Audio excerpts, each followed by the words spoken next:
નમસ્કાર વિદ્યાર્થી મિત્રો. ધોરણ 11 સંસ્કૃત. આજે આપણે સંસ્કૃત સાહિત્યનો પરિચય જોઈશું. સંસ્કૃત સાહિત્યનો પરિચય છે એ ટેક્સ્ટ બુકમાં બહુ નાનો આપેલો છે, પણ એના આધારે આપણે ઘણું લાંબુ લખાણ લખી શકીએ. પ્રસ્તાવના જોઈશું.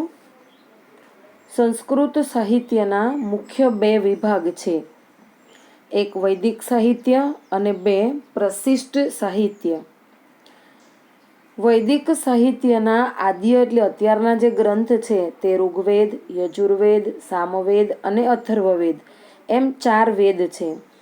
આ 4 વેદોને સંહિતા ગ્રંથ તરીકે પણ ઓળખવામાં આવે છે. એ પછી બીજા ક્રમાંકે આ વેદોની આ જે સંહિતા છે એના વિશેની સમજૂતી આપવા માટે રચાયેલા શતપથ વગેરે બ્રાહ્મણ ગ્રંથો આવે છે. ત્યારબાદ વૈદિક સાહિત્યમાં ઐતરેય વગેરે આરણ્યક ગ્રંથો, ઈશાવાસ્ય વગેરે ઉપનિષદો તથા વેદોની જાળવણી માટે રચાયેલા આ વેદોના 6 અંગો એને વેદાંગો કહેવાય. તો આ શિક્ષા, કલ્પ, વ્યાકરણ, નિરુક્ત, છંદ અને જ્યોતિષ આ 6 વેદાંગો છે એ ક્રમ પ્રમાણે જ આપેલા છે. આ વેદોની જાળવણી માટે આ 6 વેદાંગો આપેલા છે. છેલ્લે સાંખ્યયોગ, ન્યાય, વૈશેષિક અને પૂર્વમીમાંસા, ઉત્તરમીમાંસા આ વેદાંત એ 6 વેદના ઉપ અંગો એટલે ઉપાંગોને પણ આ વૈદિક સાહિત્યમાં સમાવવામાં આવ્યા છે.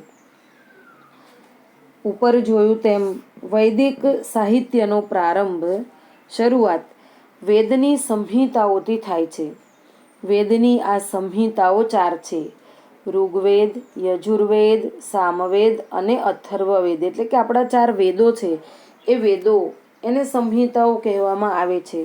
સૌથી મોટો ઋગ્વેદ, બીજા ક્રમે યજુર્વેદ, ત્રીજા ક્રમે સામવેદ અને ચોથા ક્રમે અથર્વવેદ. ભારતીય પરંપરા અનુસાર આ વેદ સંહિતાઓને અપૌરુષેય છે, અપૌરુષેય માનવામાં આવે છે. અર્થાત એટલે કે તે કોઈ વ્યક્તિ વિશેષની રચના નથી. આ જે 4 વેદો છે તો કોઈ વ્યક્તિગત રીતે કોઈએ આ વેદોની રચના કરી નથી. ઈશ્વરે પોતે જ તપથી પવિત્ર થયેલા જે ઋષિમુનિઓ હતા એ ઋષિમુનિઓના હૃદયમાં આ વેદોને પ્રકાશિત કર્યા. ઈશ્વર જેમ અનાદિ, અનંત અને અવિનાશી છે, તેમ ઈશ્વરનું જે જ્ઞાન છે એ પણ એવા આ વેદો પણ અનાદિ, અનંત અને અવિનાશી છે. જેમના હૃદયમાં વેદોનો પ્રકાશ થયો તે ઋષિઓને મંત્રદ્રષ્ટા કે વેદના દ્રષ્ટા કહેવાય છે. ઋષય મંત્રદ્રષ્ટારઃ. તો આવા ઋષિઓના નામ આજે પણ જે તે મંત્રની સાથે ઉલ્લેખ પામેલા છે. વેદોના આવિર્ભાવનો સમય સૃષ્ટિકાળનો પ્રારંભકાળ છે એવું ભારતીય પરંપરા માને છે. વિશ્વના વિદ્વાનોના મત મુજબ ઋગ્વેદ વિશ્વનો પ્રાચીનતમ ગ્રંથ છે. આ ઉપરથી એવું સ્પષ્ટ થાય છે કે વેદ સાહિત્ય સૌથી પ્રાચીન છે. અહીંયા વેદ શું? તો વેદ શબ્દનો અહીંયા અર્થ આપેલો છે. આ વેદ શબ્દ છે બરાબર, મૂળ વિદ ધાતુ ઉપરથી બન્યો છે અને વિદ ધાતુના અનેક અર્થ થાય છે. વિદ એટલે જાણવું, વિદ એટલે પામવું, વિદ એટલે વિચારવું, વિદ એટલે હોવું. આવા ઘણા અર્થ થાય છે. આ બધા ધાતુ અર્થોને જોતા વેદ શબ્દ વિવિધ અર્થોનો વાચક હોવાનું જણાય છે. જેમ કે જેનાથી બધા માણસો સત્ય કે ઈશ્વરને જાણી શકે, પ્રાપ્ત કરી શકે અને વિચારી શકે અને વિદ્વાન બની શકે તેને વેદ કહે છે. હવે વેદના પર્યાય શબ્દો વેદ છે એ વેદ કયા કયા નામોથી ઓળખાય છે બરાબર, એની અહીંયા સમજૂતી આપેલી છે. તો જુદા જુદા કારણે આ વેદના નામાંતરો પણ થયા છે. જુદા જુદા કારણોને લઈ અને વેદોના અનેક નામો પડેલા છે. જેમ કે વિવિધ શાસ્ત્રોનો મૂળ સ્ત્રોત આ વેદોમાં રહેલો હોવાથી એમને આમનાય કે આગમ તરીકે ઓળખવામાં આવે છે. એક ઋષિ પાસેથી બીજા ઋષિ પાસેથી સાંભળીને કંઠસ્થ કરી અને સાચવવામાં આવ્યા હોવાથી વેદને શ્રુતિ કહેવાય છે. શરૂઆતમાં ઋગ્વેદ, યજુર્વેદ અને સામવેદ આ 3 જ મુખ્ય વેદો હતા. તેથી તેને ત્રયી અથવા વેદત્રયી તરીકે પણ ઓળખવામાં આવે છે. અથર્વવેદ છે એ અથર્વવેદ તો પાછળથી ઉમેરવામાં આવ્યો છે. જે અથર્વા ઋષિ છે એમને વેદોની રચના કરવી હતી, પણ એમને તક ન મળી હોવાથી આ અથર્વા ઋષિ છે એમણે આ 3 વેદોનો સાર લઈ અને ચોથો એક અથર્વવેદ નામની રચના કરી અને અથર્વવેદને ચોથો અંગ માનવામાં આવે છે. આમ આ વેદો જુદા જુદા પ્રસંગે જુદા જુદા નામથી ઉલ્લેખ પામેલા છે. વિદ્યાર્થી મિત્રો, આ સંસ્કૃત સાહિત્યનો આપણે પરિચય જોયો.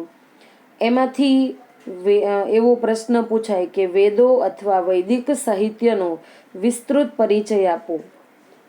તો આવા પ્રશ્નમાં વેદ શબ્દની વ્યાખ્યાઓ, 4 વેદો વિશે ટૂંકી માહિતી, ત્યારબાદ ઋષિઓ વિશે માહિતી અને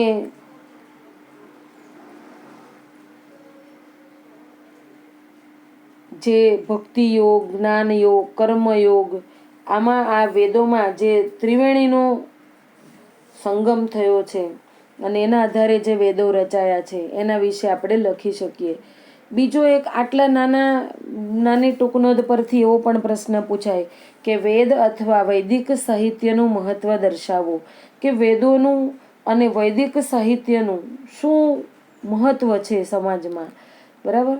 તો એ વેદો છે એ વેદોને આ સાહિત્ય કરતાં વેદો જે છે આપણા ઋગ્વેદ, યજુર્વેદ, સામવેદ અને અથર્વવેદ, તો આ 4 વેદોને બધા વધારે આદરની નજરથી જોતા હોય છે. આ એક ઉપનિષદમાં વૈદિક સાહિત્યનો પણ એક ભાગ છે. વિશ્વ બંધુત્વ અને વિશ્વ નાગરિકત્વની પણ મંગળ ભાવનાની સરવાણી વહાવતું આ દેવોની સાથે આપણે મિત્રતા પ્રાપ્ત કરી શકીએ અને વિશ્વને મિત્રની નજરે જોઈ શકીએ. આ જેમ સૂર્ય અને ચંદ્રની માફક કલ્યાણકારી માર્ગ આપણે અનુસરીએ છીએ, એમ બધી દિશાઓમાંથી આપણને સારા વિચારો પ્રાપ્ત થાય. આપણું જીવન ઘડતર પણ ચાવીરૂપ અને ભવ્ય ભાવનાઓથી ભરેલું વૈદિક સાહિત્ય સમગ્ર ભારતીય સાહિત્યમાં ઊંચું સ્થાન ધરાવે. આવી બધી વિગતો આ વેદ અને વૈદિક સાહિત્યમાં આપણે લખી શકીએ. તો આવી નાની એક ટૂંકનોંધમાંથી 2 સવાલ આપણને એવા મળે કે વેદો અથવા વૈદિક સાહિત્યનો વિસ્તૃત પરિચય આપો. અને બીજો પ્રશ્ન એવો છે કે વેદ અથવા વૈદિક સાહિત્યનું મહત્વ દર્શાવો. તો આ જે સંસ્કૃત સાહિત્યનો પરિચય છે એ તમારે 2 વખત સાંભળવો અને એમાંથી 2 સવાલ હું જે આપું છું એના જવાબ લખી અને તમારે મને વોટ્સઅપ પર સેન્ડ કરવાના રહેશે. અસ્તુ.